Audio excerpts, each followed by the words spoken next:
Welcome to the Backpacking Podcast, the only podcast brought to you by Outdoor Vitals.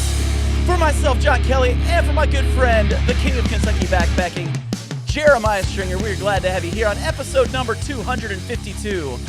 Jeremiah, how are we doing this fine afternoon? Hey, I'm doing fantastic, man. Just got back from a trip that I want to tell you about. Before I do, a quick word from our sponsors, Outdoor Vitals, makers of Performance First ultralight gear. This week only, they are having a sale, 20% off on some of Thermarest's best pads. Just a heads up, they carry the Neo Air X Therm, the X-Lite NXT, and the new Thermarest Neo Loft for Live Ultralight members. So check them out now. We will link below a link to their website, outdoorvitals.com. Thank you for being our title sponsor. And make sure you check out that Live Ultralight membership. The discounts and the savings you can get using that is amazing. Jeremiah, you just went on a backpacking trip this past weekend. I'm just kind of curious how it went because it has been stupid cold here in Kentucky. And I know this past weekend was not warm. Well, I was supposed to go the weekend before, but it was like 40 degrees and rain. And I said, no, I'm going to try the next weekend. It was like 48 and sunny. So I'm planning on doing a little solo. I was going to go out there and watch my UK Wildcats beat up on Vandy. Oh, by the way, did you happen to notice that it's been a while since we've done a podcast? It's been a little over a week. Did you notice who won the football national title last Monday? I caught some of it. Yeah, I just had to throw that out there. I mean, all year I've been talking smack and bragging on my team, and now I actually get a whole year to do it. Yeah, the Notre Dame, y'all laid the smack down, man. Yeah, we probably could have laid more smack down, but we were being nice and gave them a chance to come back and make it look interesting. So, well, I thought pretty entertaining game, and that was my intentions.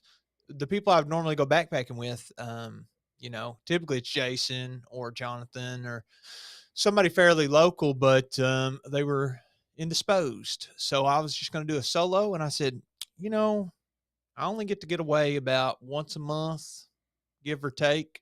So I'm going to go out there and enjoy some solo time and let Bridget watch the baby for a little while. And things did not go according to plan.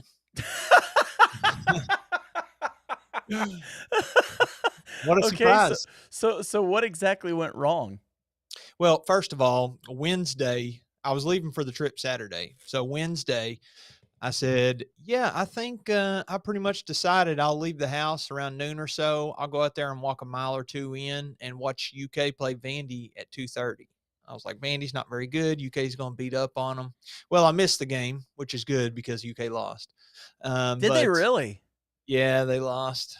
So I said, well, must have been divine intervention there. Lead me down a different path. So anyway, one of the buddies that I met through Jason, they have kind of like a little group, and he texted me and he's like, hey, you going out to the woods? And I was like, yes, I am. So we kind of changed the plan. It went from a 1 to 2 mile walk in, just straight in, no issues. It was going to be 48 and sunny. So I was like, this is going to be perfect. To instead, we're going to shuttle 2 vehicles, and they're going to be like 6 miles apart. Now, can I say something real quick, which is really funny? Yeah, so sure. Down where you were, it was 48 and sunny. Mm-hmm. Where I was, it was like 14 and freezing cold, and we live in the same state. Yeah, pretty diverse. This is a fairly long state too, but I'm surprised it was that cold up there. Yeah, it's been really cold, probably for weeks up here. Like, I live less than an hour from Cincinnati. Mm-hmm. And you live less than an hour from Tennessee, right? Yeah, it's real close. But like from where you live, if you were to leave from Cincinnati, you'd hit your house, and then 2.5 hours later, you'd hit my house. Yeah. So we are literally on opposite ends of the state from north to south. So yeah, our weather can be drastically different from each other. Yeah, y'all got slammed just like the rest of the nation on the east side. The snow, man. We got crushed with the snow. Yeah, we actually just started our first day of school back today. It had been NTI days until today. Oh, wow. See, we were back for 3 days. We actually had 2 days canceled because of cold last week. We had two as well. We had Martin Luther King Jr. Day off, but the other day was a traditional snow day that they had. They were like, it's Yeah. cold, and these kids need to catch up on their work. In Kentucky, for those that don't know, we have these NTI days, which basically is like virtual learning, so you don't have to make your days Non-traditional up. instruction. Hmm. So I was going to go today, but ended up having to take a personal illness day. More on that later. So it It's has to do called with this having a trip. baby that goes to Yeah, daycare. That's what it is. It's called having a baby. It goes to daycare. that's true. So anyway, I was supposed to meet. It's actually Evil Sean I was meeting, Oh, okay. and and then we have this group text, and so I texted in the group. I talked to him, and I was like, "Hey, dude, what do you think about me inviting the rest of the group here? Do you think any of them would be available?" He's like, "Yeah, do it, man." So I sent out a message, and one other guy in the group was available, and so we decided to meet up. And then last minute, if you look at the guy in the middle there, if you're watching online on Spotify or YouTube, you can actually see the pictures and videos we'll share. But you got Evil Sean on the right. You got Mike beside me there, directly to my left. And he was the second guy. And then the third guy there in the middle, Blue Star or Scott, he uh, he decided last minute to join. So what happened? It made us an hour later. So I got up. Of course I it did. got up. Yeah, he decided. I texted him that morning because he kind of hinted back and forth. I'm going to make a last minute decision. He had some family stuff going on too, and it turned out that it was going to work out. So uh, I said, "All right, I'll meet you guys there at 8:30." And then he said, "I'm going to leave here in about an hour." And I was like, "Oh my gosh, he lives in Richmond. It's going to take them an hour or two to drive down here and get to the trailhead." So I ended up like sweeping the floors at the house, making some coffee, eating some breakfast, playing with the dogs, doing some laundry, all this So you did all before. these chores, and your wife's like, "Hey, if you're gonna do this every time you go backpacking, you can go a lot more often." Well, she got up. I left her sleeping. So she got up. I was meeting those guys around. I said, "What time does your GPS say you'll arrive?"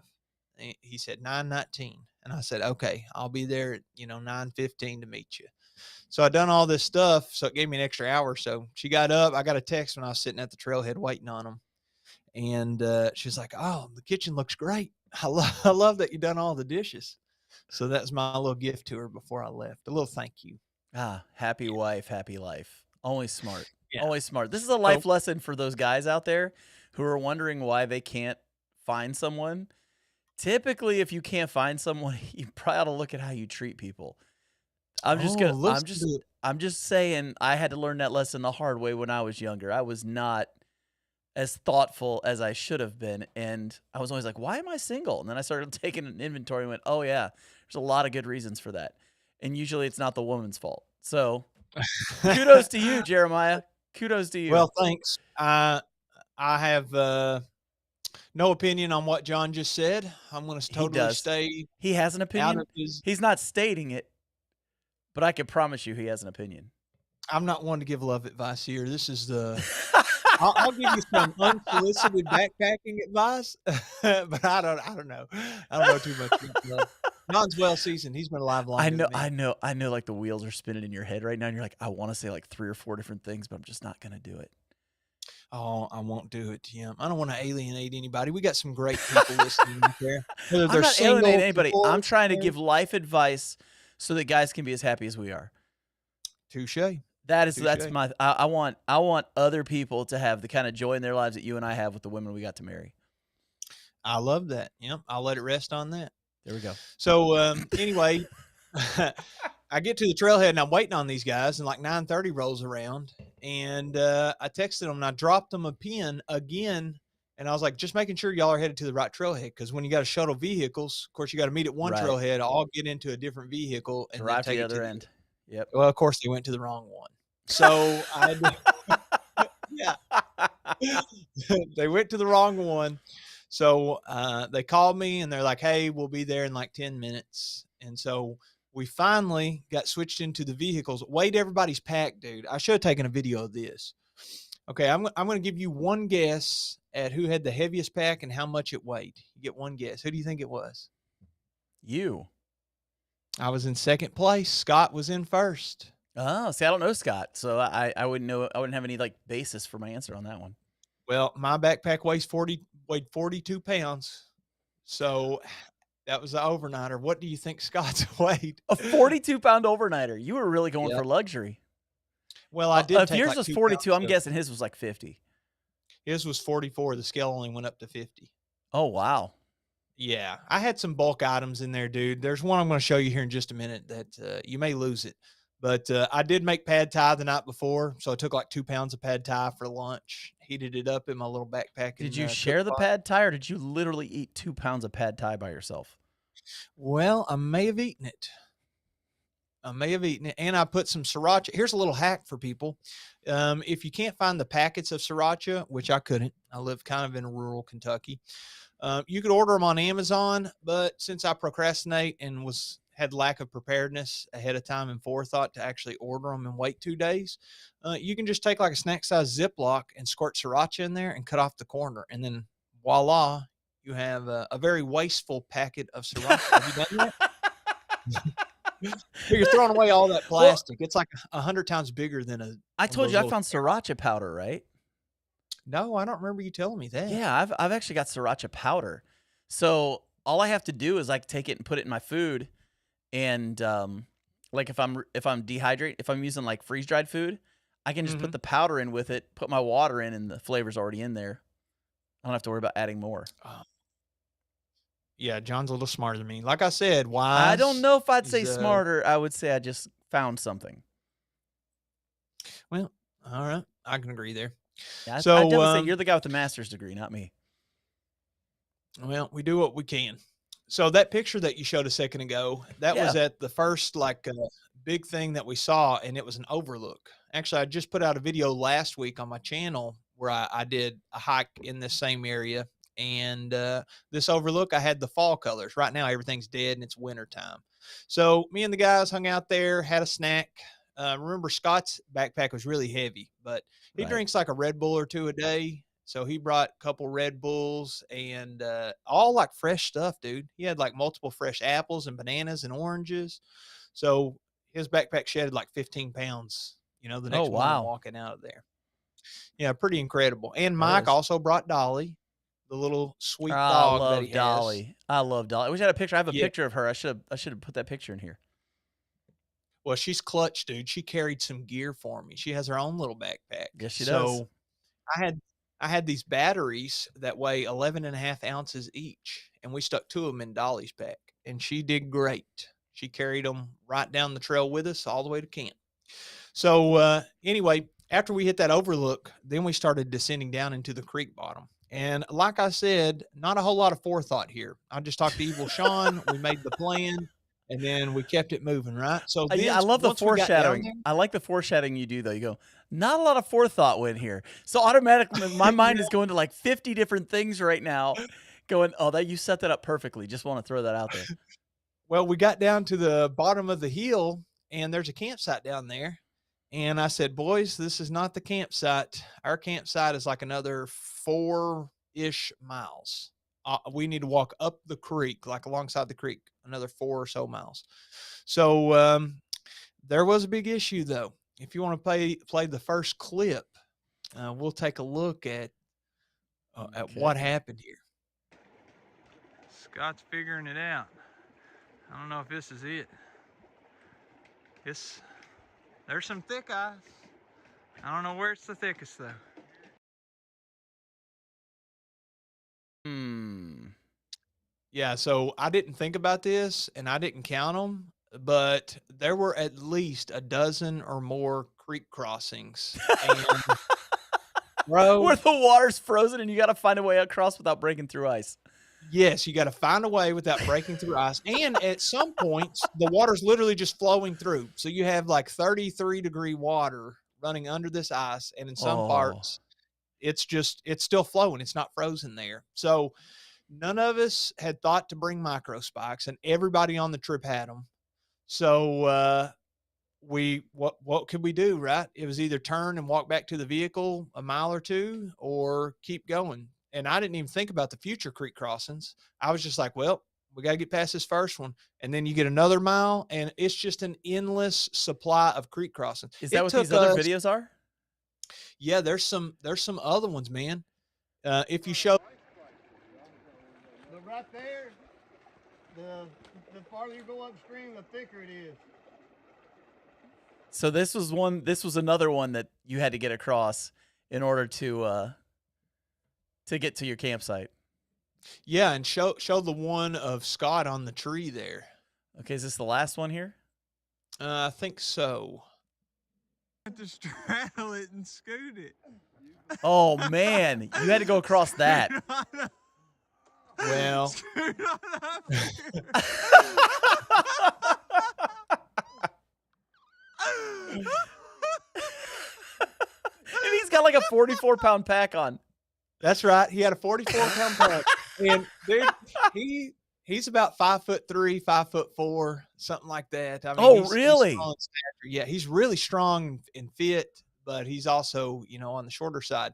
And he was just stuck out there in the middle. For those that didn't get to see, again, you can check out the video version on YouTube or Spotify. But if you're just listening, Scott has this 44-pound Osprey backpack on, and he is like, I don't know how far across that the creek was at that point, maybe 20, 30 feet, something like that. Yeah. And there had been a tree that had fallen across, and he was climbing across this tree. But the last 10 feet or so, there's nothing but just a tree trunk, and it's about, I don't know, a few feet around. It's a pretty good sized tree trunk. There's nothing to grab onto. And he got stuck in the middle with his 44-pound pack.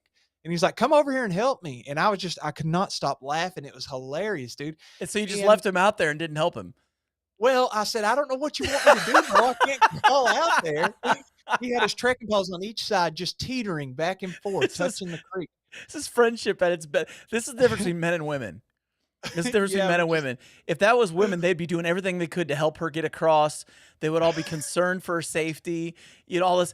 Guys, what do? We step back, we film the whole thing and laugh at him.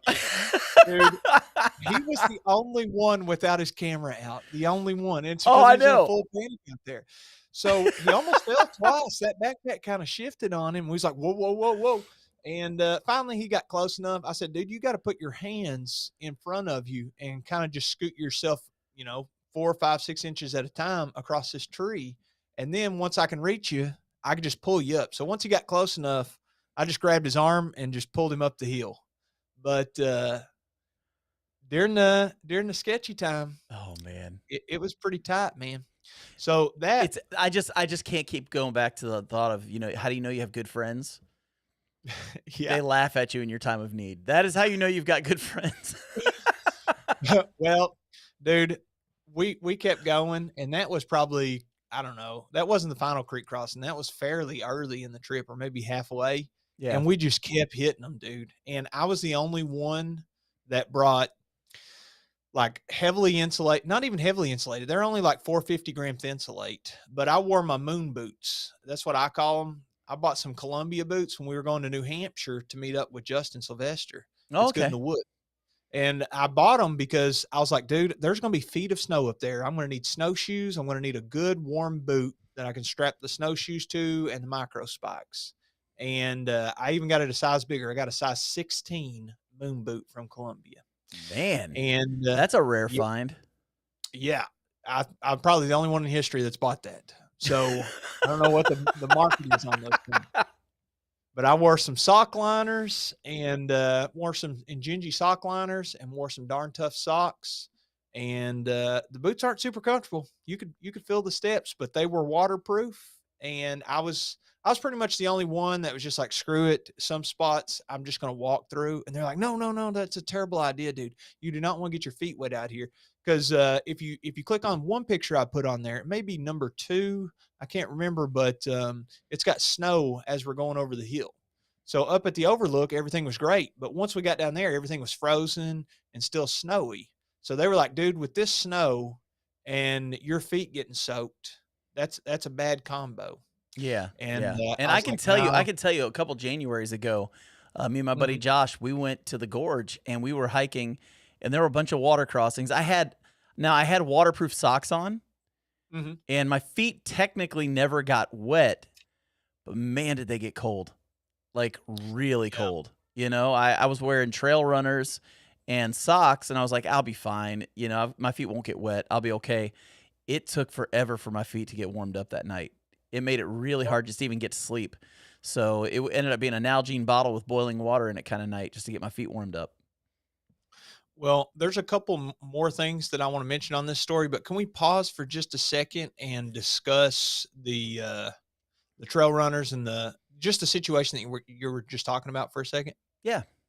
Okay. I thought the same thing. I had some seal skins on a different Mhm. trip, and I don't remember if I guess it's sometime last year during one of these cold spells. And I brought trail runners and seal skins and sock liners. And the sealskins are awesome because they're waterproof and they go almost all the way up to my knee. So it keeps your Right, legs right. warm too. Yeah. But my problem is I could just trudge through the water and not think about it. But then when I got to camp, I didn't have any camp shoes. So I had wet shoes, wet sealskins, Yep. dry socks. So then I was like, what am I had to sit around the fire and dry out my shoes, which I don't know about you, but like 80% of the time I dry out my shoes around the fire, maybe more than 80%, something gets melted. Does that happen to you? No. I've Oh, never melted my shoes before. okay. Well, I think I've melted every shoe that I've taken on trail, but No. I'm doing something wrong. That's awesome. That's maybe one of the best takes we've ever had on this podcast. Well, what did you do? Did you have camp shoes? Did you just put on wet shoes the next day with the No, I was like sealskins, you. or I didn't bring. I mean, I did. We couldn't get a fire going the night that we did it. The snow that we had experienced, it had rained that week, so the wood was already wet. And we ended up hiking uphill. And as we were hiking uphill, the day we started off, it was like almost 70 degrees that day when we started hiking. By the Mhm. time we got to camp, it was snowing. It was just one of those days where the temperatures just bottomed out on us, and we weren't ready for it. We didn't realize it was going to drop like that quick, and so we got to camp, and we went to start a fire, and the wood was so wet, and Mhm. neither one of us could get the fire going. I finally just said screw it, and I went and got in my hammock and started trying to get my feet warmed up. Did you bring And some by the down there? time my feet started getting warm, I hear Josh go, "I got the fire going," and I was like, "Enjoy it. I'm not moving." Is in there for the final count, huh? Once I got in there and those feet started getting warm, I was like, I'm not stepping out in that cold. No, I don't even care if there's a fire at this point. I'm in here. I'm done. How'd you get them? What did you do to get them warm? What was your It was an go-to? Nalgene. I got an Nalgene bottle, filled it with boiling water, threw it in the foot box, and gave it about 15 minutes so it could cool down enough that it wouldn't burn my feet off. Uh-huh. And then jumped in there and put my feet in there. And man, I needed it. It was the only way I could get my feet warmed up. See, I took a few packs of hot hands on this trip because I was like, it's gonna get cold at night. I mean, it said You, 32 on the weather, right? Go ahead. your story of melting your sleeping bag has forever kept me from putting any kind of hot hands in my sleeping bag or quilt. Well, you can. I will never do it because that one incident where you burned that massive hole in your Yeah. one, it was either a quilt or a sleeping bag. I can't remember which one. Oh, it was an underquilt. Yeah. I was like, ever Yeah. since that story, I'm like, yep, I got better ways to keep myself warm. I'm not doing that one. Yeah. Well, I think that just happened because I compressed it, but in my backpack. Yeah. Now I don't ever put the hot hands in my backpack. They have to be on the outside whenever I'm trashing them. Yeah. But anyway, yeah, I took a few packs of hot hands this trip because I thought, yeah, it's going to be cold. 32 was supposed to be the low, but one of the guys had one of those little thermometers that you can hit the button. It tells you what the low was. And I don't remember what it said, but I remember the next morning, whenever I asked him what the temp was, he said, well, right now it's 22. And I was like, phew, so much for that 32-degree night, But Right. also, I was 15 feet from a frozen creek where I was sleeping at. So that could Yeah. probably have something to do with it. It's kind of like sleeping in a freezer. Like you're Yeah. going to be cold. Yeah, my banana froze. Literally, I brought a fresh banana, and before I even got to eat it at camp on night one, it was already frozen. And So the thing that's weird about bananas, when they freeze, they turn dark brown. yeah, I've weird never had looking. good luck. Besides making ice cream with the banana, because you can make one ingredient ice cream by blending up frozen bananas. And those Right, are right. great, That's especially fantastic. if you're on a diet and you don't want to eat ice cream. But out in the woods, dude, that frozen banana was about as useless as it gets to me. I mean, what was I going to do with it? And they look Scott was smart disgusting. enough. I didn't realize how bad it was. One day I my kids, they go to lunch, I take lunches for, or I make lunches for them for when they go to Mhm, school. And I was putting a banana in their lunchbox every day, but then I also mhm, put the ice packs in their lunchbox so their food doesn't like spoil before lunch. sure. And I didn't realize when I was putting those bananas in there, by the time the kids got to lunch, the bananas were dark brown and disgusting looking. They wouldn't eat them. Oh. Now the banana was totally fine to eat, but Mm. it looked gross, so they were just throwing their bananas away every day. Well, how many things that look gross are you going to eat? That No, sounds nasty. yeah, I mean, yeah, I totally get it. So we quit doing that. Well, I don't blame you, dude. Useless frozen banana. Yeah. So I mentioned the hot hands. I brought 2 puffy jackets. I brought a Marmot and an Outdoor Vitals one, and I brought my Which Outdoor 50 Vitals one did you bring? I think it was the Nova UL. It was like my mid layer, and then my Marmot. It's just weird. I have a 2XL in Outdoor Vitals in my Nova UL, and I have a Mhm. 1XL in my puffy jacket that's made by Marmot. And the Marmont is the outer layer because that extra large is larger than the 2XL. So just a word of advice, anybody that's shopping around um, with our sponsor Outdoor Vitals, I always size up, but I'm like Always. 6'3" and 220. So Yeah. they're definitely like a slimmer athletic fit. Big time. But anyway, I took my puffy jacket off, I zipped it up, and I stuck my feet in it and stuck them in my Storm Loft 15 degree, and they stayed nice and warm. But to make us a fire, dude, look what I brought. Oh, Did you bring you brought it finally. yeah. I wanted to try it out. For It those that are just listening and not looking, this is a 6-inch bar on a electric powered little like gardening saw. Basically, it's a little miniature chainsaw. I bet that thing was awesome. Well, I'm going to give it a solid 3 stars, and I'll tell you why. Charge go out fast?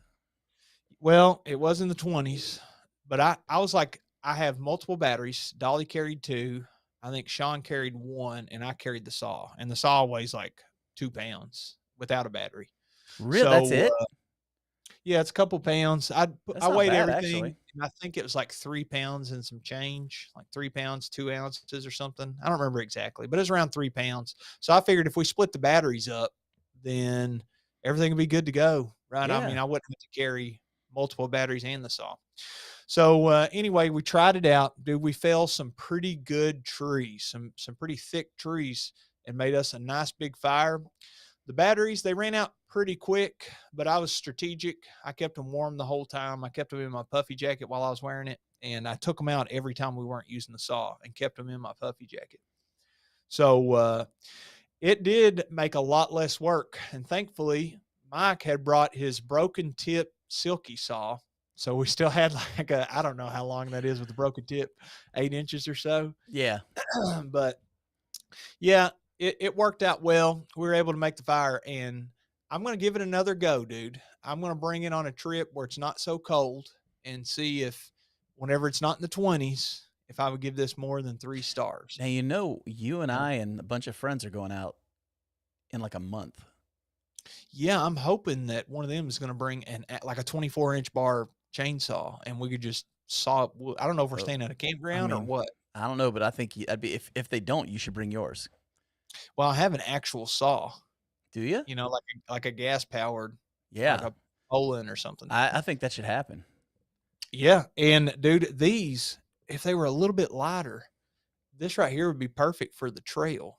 Oh yeah. It's Alloy Man is the name of the company, but I think it's just like a cheapy Amazon made in China. I'll bet if you got like a decent name brand one, that was maybe not Bobo brand Alloy Man, Yeah, it if you probably got like would a last Steel, better. Yeah. or at least like a DeWalt or something. Even like at a Lowe's. Cobalt from Yeah. Lowe's or something. I bet it would great.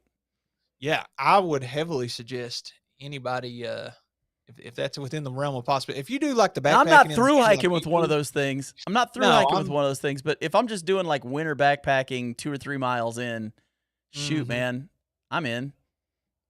Oh, I forgot to tell you, dude. Before we made it to camp, I finally got cell phone signal, and we didn't make it to camp until like I don't know 5:15. Like the Oh, you sun didn't have was much going daylight down. then.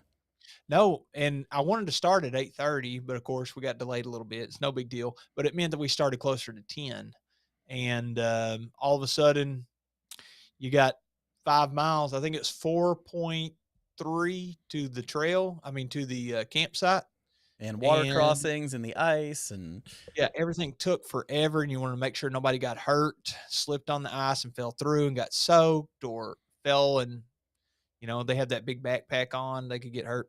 So we had to take it slow and take breaks, and it was a slugfest, but I finally got cell phone signal, and I was in the middle of the woods. It had already taken me till 3 o'clock to get to where I was. So we're talking about 5 hours of hiking, and I was still only, you know, I still had a couple miles probably to reach the campsite. And my wife texted me and she was like, "Hey, I had been up since 3:30, by the way, since so you were like that tired. morning. You were I dog was tired at that point. I was the most I think I got the least rest the night before, but Uh-huh. it was very unusual for our child. And so anyway, my wife had taken him to the doctor while I was gone, and in the middle of the woods, she called me and she's like, "Hey, you tested positive for the flu." So it's Oh, like I feel terrible, but at that point, there's nothing I could do. no. I'm hours away from any vehicle, and my vehicle is parked at one end, and everybody has to ride with me to go get the other vehicle the next day. Well, So and there's 4. and there's the give and take of marriage right there, man. Like Mhm. there's times when my wife has plans and the kids get sick and I'm going to be the one taking care of them. And there's Yeah. going to be times when I have plans and I'm going to go do things and she's going to take care of the kids. Um, Mhm. when you have a spouse that understands it's a partnership and you guys work together, it's not that big of a deal. I mean, it stinks that you can't be there, but at the same time, that's why it's always better for there to be two people. It just makes it easier. And so I when and when you say that, what I'm saying there is my respect for like single moms and single dads Mhm. through Through the the roof. roof, man. The fact Incredible. that they can raise a kid by themselves is amazing because it's hard to raise a kid with two people. I Yeah. can't imagine the difficulty of being a single parent. That's just total respect for those people. Yeah, that's why I felt so bad. Sick baby's no fun. He already had COVID Yeah. just like a couple months ago. So Yep. anyway, like you said earlier, daycare is evil. But Dude, my kids never got sick until they started going to stay with the babysitter every day. And there were yeah, like 6 other kids there. Like, that's what happens, man. yep. Mine's around dozens. So anyway, I took off work today. As I mentioned earlier, I was supposed to start back today, but stayed up with the baby, and we both got a little sleep. He's getting better, but I'm hoping that I don't have the flu this week. But I know I'm destined to have it. I had it last year, and it sucks.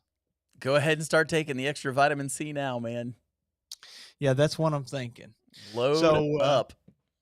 so my wife, I have cell phone signal at the campsite, and usually we don't really put a time on when we're going to leave the next day. Like if we're doing an overnighter or 2 nights, the day that we're hiking out, we had like 1.5 miles, I think, to the vehicle, something like that, somewhere around that 2 miles the next morning, and no creek crossings. Thank God we done them all the day before because it would have been a disaster. I probably would have got home at dark. But anyway, the night the night before, the night before we leave, we're like, "What time do y'all want to get up?" And then one of the guys is like, "Let's not set a time. Let's just play it by ear." And so then everybody went to bed, right?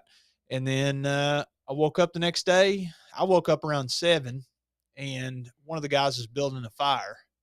And I said, "Well, I'm going to lay here a minute." And then 8:30 rolled around. And the next person got up. And long story short, we didn't roll out of there till like 11 o'clock. And my wife is calling me, "Are you Oh, are you coming man. home?